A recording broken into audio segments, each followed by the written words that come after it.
ಹರಿಯ ನೆನೆಯುತ ಮಂಚದೊಳಗೆ ಮಲಗಿರೆ ಭೀಷ್ಮ.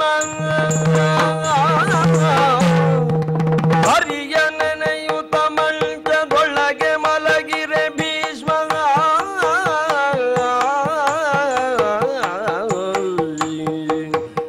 ಮಂಚದೊಳಗೆ ಮಲಗಿರೆ ಭೀಷ್ಮ.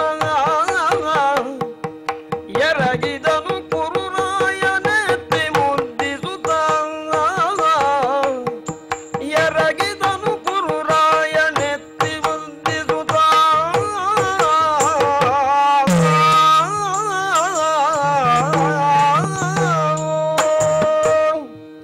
ಶ್ರೀಕೃಷ್ಣ ಹರಿ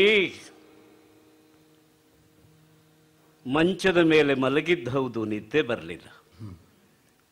ಯಾಕೆ ಅಂದರೆ ಹೊರಗಡೆ ಕಾಯ್ತಾ ಇದ್ದಾರಲ್ಲ. ಹೊರಗೆ ಕಾಯ್ತಾ ಇದ್ದವನು ಯಾರು? ಕಾಲ ಅಂತ ನನಗೆ ನೆನಪುಂಟು. ಆದರೆ ಕಾಲ ನನ್ನೊಳಕ್ಕೆ, ನನ್ನ ಹತ್ತಿರಕ್ಕೆ ಸುಳಿಯದೇ ಇದ್ದ ಹಾಗೆ ನನ್ನ ತಂದೆಯವರೇ ಶ್ರೀರಕ್ಷೆಯನ್ನು ಕೊಟ್ಟಿದ್ದಾರೆ. ಮಗು, ನೀನು ಇಚ್ಛಾಮರಣೀಯಾಗುವಂತ. ಅಂದರೆ ಮರಣ ತಾನಾಗಿ ನನ್ನ ಹತ್ತಿರ ಸುಳಿಯೋದಿಲ್ಲ. ನಾನು ಬಯಸಿದರೆ ನನ್ನ ಅನುಮತಿ ಪಡೆದು ಒಳಕ್ಕೆ ಬರ್ತದೆ ಅದು. ಅಂದರೆ ಹೊರಗೆ ಕಾದದ್ದು ನನ್ನ ಮರಣ ಅಂತ ಸ್ಪಷ್ಟ ಅಲ್ಲವೇ ಇದು? ಮರಣವೇ ಹೊರಗೆ ಕಾಯುತ್ತಿರುವಾಗ ಒಳಗೆ ನಾನು ಕಾಯ್ತಾ ಇದ್ದೇನೆ. ನಾನು ಹರಿಗಾಗಿ ಕಾದಿದ್ದೇನೆ, ಆದರೆ ಸಾಕಾಗಲಿಲ್ಲ. ಬರುವವ ರಾಮ ಆದರೆ ಶಬರಿಯ ವಯಸ್ಸು ನನ್ನದು ಅಲ್ಲ ಅಂತಲ್ಲ. ಹಲ್ಲುಗಳು ಬಿದ್ದಿವೆ, ಕಣ್ಣುಗಳು ಮಂಜಾಗಿವೆ, ರೆಪ್ಪೆಗಳು ಮುಂದಕ್ಕೆ ಮಗುಚಿಕೊಡುತ್ತಾ ಇವೆ. ನೋಡಬೇಕು ಅಂದ್ರೆ ನಾನೇ ಅದನ್ನು ಎತ್ತರಕ್ಕೆ ಕಟ್ಟಿಕೊಡಬೇಕು. ಅಷ್ಟೂ ಅರ್ಧಕ್ಕೆ ನನಗೆ ಬಂದಿದೆ. ಕಣ್ಣು ಇಂಗುವ ಮೊದಲು ರಾಮ ಶಬರಿಗೆ ದರ್ಶನ ಕೊಟ್ಟ. ಆದರೆ ನನ್ನೊಳಗಿನ ಹರಿ ನನಗೆ ಕಾವನ್ನು ಮಾತ್ರ ಕೊಡ್ತಾ ಇದ್ದಾನಲ್ಲ. ಯಾಕೆ ಹೀಗಾಯಿತು? ನಿಜವಾಗಿ ಬಾಲ್ಯದಿಂದ ಕರಗತ ಮಾಡಿಕೊಂಡ ಧ್ಯಾನ ಪದ್ಧತಿ ಈ ವಾರ್ಧಕ್ಯದಲ್ಲಿ ಅದು ಉಪಯೋಗಕ್ಕೆ ಬರ್ತಾ ಇಲ್ಲ ಅಂತ ಆದರೆ ನಾವು ನಂಬಿದ ವಿದ್ಯೆಗಳೆಲ್ಲ ಕೈ ಕೊಡುವ ಕಾಲ ಈ ವಾರ್ಧಕ್ಯ ಇದು. ಬೇಕು ಬೇಕು ಅಂತ ಸಂಪಾದನೆ ಮಾಡಿದ್ದೆಷ್ಟು ಸಾಕು ಅಂತ ನನಗೆ ಅನ್ನಿಸಲೇ ಇಲ್ಲ. ಆದರೆ ಈಗ ಬದುಕು ಮಾತ್ರ ಸಾಕು ಸಾಕಾಗಿ ಹೋಯ್ತಲ್ಲ. ಆ ಜನ್ಮ ಬ್ರಹ್ಮಚಾರಿ ನಾನು. ಆದರೆ ನಮ್ಮ ಸಂಸಾರ ಎಷ್ಟು ದೊಡ್ಡದು. ಯಾವ ಮನೆಯಲ್ಲಿ ಮಕ್ಕಳೇ ಇಲ್ಲ ಎಂಬಂತಹ ಕೊರಗಿತ್ತು, ಆ ಮನೆಯಲ್ಲಿ ನೂರಾರು ಮಕ್ಕಳು ಹುಟ್ಟಿಕೊಂಡಿದ್ದಾರೆ.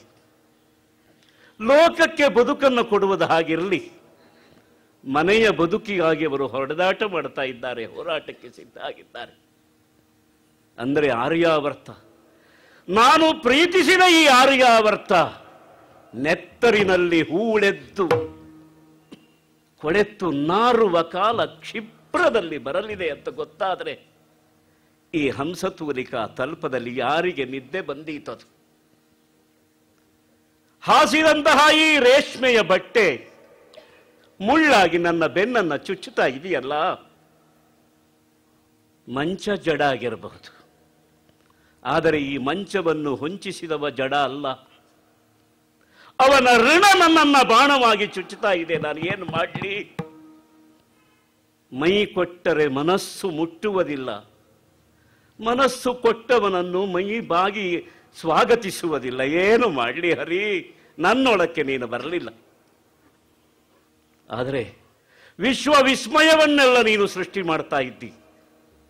ನೀನು ಯಾಕೆ ಹೊರಗೆ ನಿಂತಿ ಅಂತ ನನಗೆ ಗೊತ್ತಾಗಲಿಲ್ಲ. ಹೌದು, ಕಾಲ ಮಾತ್ರ ಹೊರಗೆ ನಿಂತದ್ದಲ್ಲ, ಕಾಲನನ್ನೇ ನಿಯೋಜಿಸುವ ಹರಿಯೂ ಹೊರಗೆ ನಿಂತಿದ್ದಾನೆ ಅಂತ ಆದರೆ, ಹರಿ ಬರುವುದಾದ್ರೆ ಕಾಲನು ಬರಲಿ ಅಂತ ನಾನು ಸ್ವಾಗತ ಮಾಡುತ್ತೇನೆ. ಹರಿ ಒಳಗೆ ಬರುವುದಾದ್ರೆ ಆ ಕಾಲನು ಒಳಗೆ ಬರಲಿ. ಹರಿ ನನ್ನೊಳಗೆ ಬರುವುದಿಲ್ಲ ಅಂತ ಆದರೆ ಕಾಲ ಹೊರಕ್ಕೆ ನಿಲ್ಲಲಿ. ಏನು ಅಜ್ಜ? ಯಾರು? ಓ, ನೀವು ಕರೆದಿರಿ ಅಂತಲೇ ಒಳಗೆ ಬರ್ತೇನೆ ನಾನು. ಬಾ ಬಾ ಬಾ. ವಂದಿಸಿಕೊಂಡೆ. ಕುರುಕುಲ ಅನ್ವಯ ತಿಲಕವ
ಯಾಕೆ ಅಲ್ಲಿ ನಿಂತಿದ್ದಿ? ಬಾ ಬಾ ಬಾ.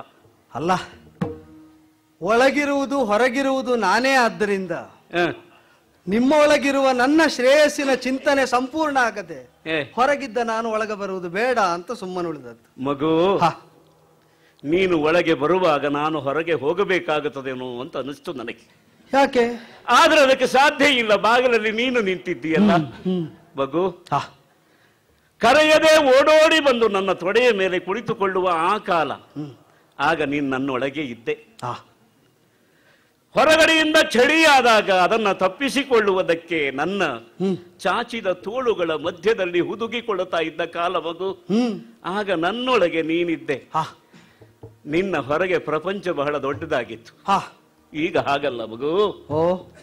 ಪ್ರಪಂಚವನ್ನೇ ಮೀರಿಸುವ ಹಾಗೆ ನೀನು ಬೆಳೆದಿದ್ದಿ. ಭೂಭುಜನಾಗಿ ಬೆಳೆದ ನಿನ್ನನ್ನ ಬಾಚಿ ತಪ್ಪಿಕೊಳ್ಳುವುದಕ್ಕೆ ನನ್ನ ಬಾಹುಗಳನ್ನ ಎಷ್ಟು ವಿಸ್ತಾರ ಮಾಡಿದ್ರು ಅದರ ಒಳಕ್ಕೆ ಸಿಲುಕದೆ ಇದ್ದಷ್ಟು ಬೆಳೆದಿದ್ದೀಯಲ್ಲ ಮಗ. ಬೇಕಾದಲ್ಲಿ ಸಂಕೋಚಗೊಳ್ಳಿಕ್ಕೂ ಬರ್ತದೆ. ಆದ್ರೆ ಹೆಚ್ಚು ಬೆಳೆದದ್ದು ಹೆಚ್ಚಾಯ್ತು ಮಗು. ಬೆಳೆಸಿದವರು ನೀವಲ್ಲೂ ಅಜ್ಜ. ಅದು ಹೌದು. ಆದ್ರೆ ಬೆಳೆಸುವವರಿಗೆ ಮುದ್ದು ಹೆಚ್ಚಾಗುತ್ತದೆ, ಬೆಳೆಯುವವರಿಗೆ ಮೊದ್ದು ಹೆಚ್ಚಾಗುತ್ತದೆ ಎನ್ನುವುದಕ್ಕೆ ನೀನು ಉದಾಹರಣೆ ಆಗಬಾರ್ದಲ್ಲ ಮಗು. ಅದೀಗ ತಾವು ಬೆಳೆಸಿದ ಹಾಗುಂಟು. ಹೌದೌದು ಮಗು. ಎಷ್ಟು ಬೆಳೆಸಿದ್ರು ನಿನಗಾಗಿ ಬೆಳೆಸುವುದು. ಮತ್ತೆ ನೀನು ಬೆಳೆಯಲಿ ಅಂತಲೇ ಬೆಳೆಸಿದ್ದೇ ಹೊರತು ಉದ್ದೇಶ ಒಳ್ಳೆಯದಾದ್ರೆ, ವೈಖರಿ ಕೆಡಬಾರದು ಎಂಬ ಕಾಳಜಿಯೂ ಇದ್ರೆ ಪ್ರಸಂಗ ತಪ್ಪಾಗುವುದಿಲ್ಲ ಎಂಬ ಭರವಸೆ ಉಂಟು ಮಗು. ಯಾಕ ದೂರ ನಿಲ್ತಿ? ನೀನು ದೂರದವನು ಅಂತ ನಂಬಿಯೇ ನಿನ್ನನ್ನು ಹತ್ರ ಕರೆಯೋದು. ನೀನು ಎಲ್ಲೇ ಇರಲಿ ಅಜ್ಜ ಅಂದ್ರೆ ನಿನಗೆ ಬಹಳ ಪ್ರೀತಿ. ಆದ್ದರಿಂದ ಒಂದರ್ಥದಲ್ಲಿ ಭೀಷ್ಮನಿಗೆ ಕೌರವ ದೂರದವನು, ಆದ್ದರಿಂದ ಅವ ಹತ್ರ ಇರಲಿ ಅಂತ ಅಪೇಕ್ಷೆ ಪಟ್ಟರೆ ಸರಿ. ಹೌದಲ್ಲೋ? ಒಂದೇ ಪರ್ಯಂಕ ನೀನು ಕೊಟ್ಟಿದ್ದು ಪುಣ್ಯಾತ್ಮ ಇದು. ಎಷ್ಟು ಭದ್ರವಾಗಿದೆ ಅಂತ ಪರೀಕ್ಷೆ ಆಗಲಿ. ನೀನು ಕುಳಿತುಕೋ ಇಲ್ಲಿ. ಅಜ್ಜ, ನಿಮ್ಮಿಂದ ದೂರ ಆಗಬೇಕೆಂಬುದು ನನ್ನ ಅಪೇಕ್ಷೆಯಲ್ಲ. ಯಾವಾಗಲೂ ಏನು ಮಾಡುವಾಗಲೂ ಅಜ್ಜ ಜೊತೆಗಿರಬೇಕು. ನಾನು ಮಾಡಿದ್ದು ಅಂತಂದ್ರೆ ಅಜ್ಜ ಮಾಡಿದಾಗಿರ್ಬೇಕು. ಅಜ್ಜ ಮಾಡಿದ್ದೆಲ್ಲ ನನ್ನದೇ ಕೃತ್ಯದಾಗಿರ್ಬೇಕು. ಇದು ನನ್ನ ಅಪೇಕ್ಷೆ. ನೋಡಿ, ಇವತ್ತೇ ನೋಡಿ ಸಮಾಲೋಚನೆಗೆ ಸಭೆ ಕರೆದಿದೆ. ಈಗ ನೀವೇ ದೂರ ಉಳಿದರೆ ಈಗ ನಾನು ಹತ್ತಿರ ಬಾರದೆ ಬೇರೆ ನಿರ್ವಾಹ ಉಂಟು? ಸುಯೋಧನ, ಸಮಾಲೋಚನೆ ನನ್ನಿಂದ ದೂರದಲ್ಲಿ ಆಗಿತ್ತು, ಹೀಗೆ ಒಂದು ವಾಕ್ಯ ಪ್ರಯೋಗ ಮಾಡುವ. ಆದೀತು, ನಿಮಗೆ ಅನುಕೂಲ ಆದ ಹಾಗೆ ಮಾಡಿ ಅಜ್ಜ. ಆದರೆ ನಿರ್ಣಯ ನನ್ನ ಹತ್ತಿರಕ್ಕೆ ಬಂತು ಅಂತ ಆಯ್ತಾ? ಇಲ್ಲ, ನಿಮ್ಮನ್ನು ಬಿಟ್ಟು ಹಸ್ತಿನಾವತಿಯಲ್ಲಿ ಒಂದು ನಿರ್ಣಯ ಉಂಟು ಅಜ್ಜ. ನನ್ನನ್ನು ಬಿಟ್ಟು ನಿರ್ಣಯ ಇಲ್ಲ. ಇಲ್ಲೇ ಇಲ್ಲ. ಹಾಗಂತ ನನಗೆ ಕೆಲಸ ಇಲ್ಲ ಇಲ್ಲಿ. ಅಲ್ಲ, ಅದು ಸ್ಪಷ್ಟ ಇಲ್ಲ. ಅಲ್ಲ, ಅಂದ್ರೆ ನಮ್ಮ ಪಕ್ಷ ಹಾಗುಂಟು ಅಂತ. ನಿರ್ಣಯ ಮಾಡುವವರು ಕೆಲಸ ಮಾಡುವುದಕ್ಕಿರುವವರಲ್ಲ ಅಜ್ಜ. ಅಲ್ಲ, ಅವರು ನಿರ್ಣಯ ಮಾಡುವುದಕ್ಕೆ ಇರುವವರು. ಈಗ ನೀವು ನಿರ್ಣಯವೇ ಮಾಡುವವರು ಎಂಬುದರಿಂದಲೇ ನಿಮ್ಮನ್ನು ವಿಶೇಷ ಕೆಲಸಕ್ಕೆ ವಿನಿಯೋಗಿಸಿಕೊಳ್ಳುವುದಿಲ್ಲ ನಾವು. ಆದ್ರೆ ಒಂದು ನಿರ್ಣಯ ಎಡಕ್ಕಿರಬಾರದು. ಇಲ್ಲ ಇಲ್ಲ, ಅದು ಬಲಕ್ಕಿದ್ರೆ ಪ್ರದಕ್ಷಿಣೆ ಮಾಡುವುದು ಸುಲಭ ಅಜ್ಜ. ಈಗ ನಮ್ಮ ನಿರ್ಣಯದ ಎಡಕ್ಕೂ ಬಲಕ್ಕೂ ನೀವೇ ಇರಬೇಕು ಅಂತ ಬಂದದ್ದು. ಹಾಗಿದ್ರೆ ನಮ್ಮ ಪಕ್ಷಕ್ಕೊಂದು ಸದಾನಂದ ಆಯ್ತು ಅಂತ ಆಗ್ತದೆ. ಇಲ್ಲ, ಆಗಬೇಕು ಮಗು. ವಯಸ್ಸಾದವರಿಗೆ ಅಧ್ಯಕ್ಷತೆಯನ್ನು ಕೊಡಬಾರದು. ಹಾಗೆ ಕೊಟ್ಟರೆ ಒಂದು ತೊಂದರೆ ಏನು, ಅವರ ವಿಳಂಬ ಗತಿಯಲ್ಲಿಯೇ ಇಡೀ ಕಾರ್ಯಕ್ರಮ ಸಾಗುತ್ತದೆ ಎನ್ನುವುದನ್ನು ನೆನಪಿಡಬೇಕು ಅಜ್ಜ. ನನಗೆ ವಯಸ್ಸಾಗಬೇಕು ಅಂತ ಉಂಟು. ಯಾಕೆ ಹೇಳ್ತೇನೆ ಗೊತ್ತುಂಟು? ವಯಸ್ಸಾದವರ ಕುರಿತಾಗಿ ಅಸಹನೆ ಪಡುವವರು ಯಾರಿದ್ದಾರೆ ಅವರಿಗೆ ವಯಸ್ಸಾಗುವ ಮನಸ್ಸಿಲ್ಲ ಅಂತ ಅರ್ಥ. ಈಗ ವಯಸ್ಸಾದ ತಮ್ಮನ್ನು ನಾವು ಒಪ್ಪಿದ ಮೇಲೆ ನೀವು ಆಡಿದ್ದನ್ನು ಮಾಡಿದ್ದನ್ನು ಒಪ್ಪಿಯೇ ತೀರಬೇಕು. ಯಾಕೆ ಅಂತಂದ್ರೆ ನಾಳೆ ನಮಗೂ ನಿಮ್ಮಾಗೆ ವಯಸ್ಸಾಗ್ಲಿಕ್ಕೆ ಉಂಟಲ್ಲ ಮಗು. ನಮಸ್ಕಾರ ಮಾಡು, 100 ವರ್ಷ ಬದುಕು ಅಂತ ಹೇಳುವ ಕಾಲ ಅಲ್ಲ ಇದು. ಯಾವಾಗ ನೀ ಇಂಥ ಕಾಲದಲ್ಲಿ ಬಂದದ್ದೇ ನನಗೆ ಅರ್ಥ ಆಯ್ತು. ಅದ್ಯಾಕಜ್ಜ? ಸುಪ್ರಭಾತದ ಕಾಲದಲ್ಲಿಯೋ ಸೂರ್ಯಾಸ್ತ ಆಗುವ ಮೊದಲೋ ಬಂದಿದ್ದಿದ್ರೆ ಪಾದಾಭಿವಂದನ ಮಾಡುವ ಸಂದರ್ಭ ಆದರೂ ಇರ್ತಿತ್ತು. ಇದು ನಿಶಿತ ಕಾಲ, ರಾತ್ರಿ ಕಾಲ. ಮಲಗಿದವರನ್ನ ನಮಸ್ಕಾರ ಮಾಡಬಾರದು, ಎಬ್ಬಿಸಿ ಕೂಟಿಸಿ ನಮಸ್ಕಾರ ಮಾಡುವುದಕ್ಕೂ ಇದು ವಿಹಿತ ಕಾಲ ಅಲ್ಲ. ಈ ನಿಶಿತ ಕಾಲದಲ್ಲಿ ನೀನು ಬಂದಿಯಲ್ಲ, ನೋಡು, ನೀನು ನನಗೆ ಮೊಮ್ಮಗ ಆದರೂ ಸಂಸ್ಕಾರವಿಲ್ಲದೆ ಪ್ರಭುವಾದವನು ಬಹಳ ಮುಖ್ಯವಾದ ವಿಷಯ. ಅಂದ್ರೆ ನಿನ್ನಂಥವನು ಪ್ರಭುವಾಗುವುದಕ್ಕೆ ಯಾವ ಸಂಸ್ಕಾರವೂ ಬೇಡ ಅಂತ ಹೇಳೋದು. ಹಾ ಹಾ ಸಂಸ್ಕಾರವಿಲ್ಲದೆ ಪ್ರಭುವಾದವನು ತಾವು ಹಾಗೆ ನಿರ್ಣಯಿಸಿ ಸ್ವಯಮೇವ ಮೃಗೇಂದ್ರತ. ಹೌದಪ್ಪ, ತಾವು ಹಾಗೆ ನಿರ್ಣಯಿಸಿದ್ರೆ ನನ್ನ ಆಕ್ಷೇಪ ಇಲ್ಲ. ಅಲ್ಲ, ನಿನಗೆ ಸಂತೋಷ ಆಗ್ತದೆ. ಈಗ ಮಕ್ಕಳಿಗೆ ಸಂಸ್ಕಾರ ಬೇಕು ಅಂತ ಮಕ್ಕಳು ಹೇಳಿ ಮಾಡುವುದು ಅದಲ್ಲ, ಹಿರಿಯರು ಮಾಡುವುದು ಅಲ್ಲ, ಅದರ ಪ್ರಭಾವ ಮಕ್ಕಳಲ್ಲಿ ಕಾಣುವುದು. ಈಗ ನಾನು ಹೇಗಿರಬೇಕು ಅಂತ ರೂಪಿಸಿದವರು ತಾವಲ್ವೋ, ನನಗೆ ಆಕ್ಷೇಪಕ್ಕೆ ಅವಕಾಶ ಇಲ್ಲ. ಮಗು, ಎಲ್ಲ ವೈವಿಧ್ಯವೂ ನಮ್ಮ ಮನೆಯಲ್ಲುಂಟು. ಸಂಸ್ಕಾರ ನಾವು ಕೊಟ್ರೆ ಅವರು ನಾಡು ಬೇಡ ಅಂತ ಕಾಡಿಗೆ ಹೋಗ್ತಾರೆ. ಯಾರಿಗೆ ಸಂಸ್ಕಾರವನ್ನು ನಾವು ಕೊಡುವುದಿಲ್ವೋ ಅವರು ಕಾಡನ್ನು ಕಡಿದಾದರೂ ನಾಡಿನಲ್ಲೇ ಬದುಕುವ ಪ್ರಯತ್ನ ಮಾಡ್ತಾರೆ. ಆದ್ರಿಂದ ಎರಡೂ ಉದಾಹರಣೆ ನಮ್ಮಲ್ಲಿ ಉಂಟು. ಅಲ್ಲ, ಇಬ್ರು ಬೇಕು ನಮಗೆ, ಸರಿ, ನಮ್ಮ ಕುಲಕ್ಕೆ ಬೇಕು. ಆದರೆ ನಿನ್ನ ಕರ್ತವ್ಯ ಭಾರ ಎಷ್ಟು ದೊಡ್ಡದು ಸುಯೋಧನ. ವಿನೋದಕ್ಕೆ ಎಷ್ಟು ಮಾತಾಡಬಹುದು. ಅಜ್ಜ ಮೊಮ್ಮಗ ಎಷ್ಟೊತ್ತು ಮಾತಾಡಿ ಆ ವಿನೋದ ಮುಗಿಯುತ್ತದೆ ಹೇಳು. ವಿನೋದಕ್ಕಿಂತ ಇಲ್ಲಿ ವಿವೇಕ ಬಹಳ ಮುಖ್ಯ, ಹೌದಲ್ವೋ? ಹೌದಜ್ಜ. ನೀನು ಒಬ್ಬನೇ ಬಂದಿದ್ದೀಯೇ, ನಾನು ಅಕ್ಕಪಕ್ಕದಲ್ಲಿ ನೋಡ್ತೇನೆ. ಹಲವು 10 ಜನ ಅಂಗರಕ್ಷಕರು ಇರಬೇಕು ಅಂತಿಲ್ಲ, 4 ಜನ ಇದ್ರೆ ಸಾಕು. ನಿನ್ನ ಪ್ರಧಾನ ಕಾರ್ಯಕ್ರಮಗಳೆಲ್ಲ ಇರುವ 4 ಎಲ್ಲಿದ್ದಾರೆ ಅಂತ ಹುಡುಕಿದ್ದೇನೆ, ಯಾರೂ ಇಲ್ಲ. ಆದ್ರಿಂದ ನಿನ್ನ ಅಂಗರಕ್ಷಕರಿಲ್ಲದೆ ನಿನ್ನ ಅಂಗ ಯಾರು ಅಂತ ನೀನು ಒಂದೊಂದು ಕಡೆಗೆ ಒಬ್ಬೊಬ್ಬರನ್ನ ನಿರ್ದೇಶ ಮಾಡಿದ್ದಿ. ಆಗಿರುವಾಗ ಅಂಗರಕ್ಷಕರಿಲ್ಲದೆ ಈ ನಿಶಿತ ಕಾಲದಲ್ಲಿ ಒಬ್ಬನೇ ಬಂದಿಯಲ್ಲ ಮಗು. ಓಹೋ, ನಾನು ವಿನೋದದ ಮಾತುಗಳ ಮಧ್ಯದಲ್ಲಿ ನಿನ್ನ ಮುಖ ನೋಡ್ಲೇ ಇಲ್ಲ. ಶಶಿಬಿಂಬದಂತಹ ನಿನ್ನ ಮುಖ ಬಾಡಿ ಹೋಗಿದೆ. ಹೌದು ಮಗು, ನಮ್ಮ ಸಾಮರ್ಥ್ಯಕ್ಕೆ ಮೀರಿದ ಮಾತಾಡಿದರೆ ಕೊನೆಯಲ್ಲಿ ಇದೇ ಸ್ಥಿತಿ ಬರ್ತದೆ. ಹೌದಾ? ಹೌದು. ವಿಶೇಷವಾದಂತಹ ಉತ್ಸಾಹದಲ್ಲಿ ಸಭೆಯಲ್ಲಿ ನಮ್ಮವರೇ ಇದ್ದಾರೆ ಎಂಬ ಭರವಸೆ ಇದ್ದಾಗ ನಾವು ಏನೂ ಹೇಳಿಬಿಡ್ತೇವೆ. ಹೌದೌದು. ಯಾರ ಹತ್ತಿರ ಯಾವ ಮಾತನ್ನಾದರೂ ಆಡಿಬಿಡ್ತೇವೆ. ನೀನು ಆತ ತಾಯಿ ಇದ್ದಿ, ನೀನು ಧರ್ಮ ಮಾರ್ಗವನ್ನ ಬಿಟ್ಟಿದ್ದಿ ಅಂತ ಮೃಣ್ಮಯವಾದ ಪ್ರಪಂಚವನ್ನೆಲ್ಲ ಬೇರೆ ಮಾಡಿ ಚಿನ್ಮಯ ಮೂಲದಲ್ಲಿದೆ ಅಂತ ತೋರಿಸಿದ ಚಿನ್ಮಯ ಅವನೇ ಕೊಲ್ಲಿಸಲಾರೆನು, ಆದರೆ ಕೊಲ್ಲಿಸುವುದು ಅನಿವಾರ್ಯ ಅಂತ ಹೇಳಿದ್ರು. ಎಂಥ ಮಾತಾಡಿದ್ಯೋ ಮಗನೇ. ಛೇ, ತಾನು ನೆಲಕ್ಕೆ ಇರಿಯುವನಲ್ಲ ಛಲಕಿರಿವೆಂ. ಛಲ ತನಗೆ ದೊಡ್ಡದು. ಅಖಂಡವಾದ ಭೂಮಂಡಲವೇ ಒಂದು ಒತ್ತೆ, ತನ್ನ ಛಲವೇ ಒಂದು ಒತ್ತೆ. ಆದ್ದರಿಂದ ರಾಜ್ಯ ಸೋತ ಪಾಂಡವರು ಧುರದಲ್ಲಿ ಇದನ್ನು ಪಡೆದುಕೊಳ್ಳಬೇಕು, ಇದು ಧರ್ಮ ಅಂತ ಧರ್ಮಪ್ರಭುವಿನ ಎದುರುಗಡೆ ಮಾತಾಡಿದೆ. ದೊಡ್ಡ ಮಾತು. ಕಾರ್ಯಕ್ರಮ ಅಂದು ಕಳೆಕಟ್ಟಿತ್ತು, ಆದರೆ ಉಪಾಧ್ಯಾಯರ ಮುಖ ನೀನು ನೋಡ್ಲಿಲ್ಲ. ನೋಡಿದ್ರೆ ಅವರು ಈ ಮಾತು ಈಗ ಬೇಡ ಅಂತ ಸೂಚನೆ ಕೊಡುತ್ತಿದ್ರು. ಏನು ಮಾಡ್ಲಿ ಹೇಳು? ಏಕಾಂತದಲ್ಲಿ ನಿನಗೆ ಆಲೋಚನೆ ಬಂದಿರಬೇಕು. ನಡೆಸಲಾರದ ಮಾತು, ನಡೆಸಬಾರದ ಮಾತು ಆಡಿ ಆಯ್ತಲ್ಲ, ಅದನ್ನ ಶಾಸನ ಅಂತ ಲೋಕದಲ್ಲಿ ಪ್ರಚಾರ ಮಾಡಿದ್ದಾರೆ. ಈಗ ಇದನ್ನು ತಪ್ಪಿಸಿಕೊಳ್ಳುವುದು ಹೇಗೆ? ಅದಕ್ಕಾಗಿ ರಾತ್ರಿ ರಾಜರ ಕಾರಣಕ್ಕೆ ಇಲ್ಲಿ ಬಂದಿಯೇನೋ ಮಗು.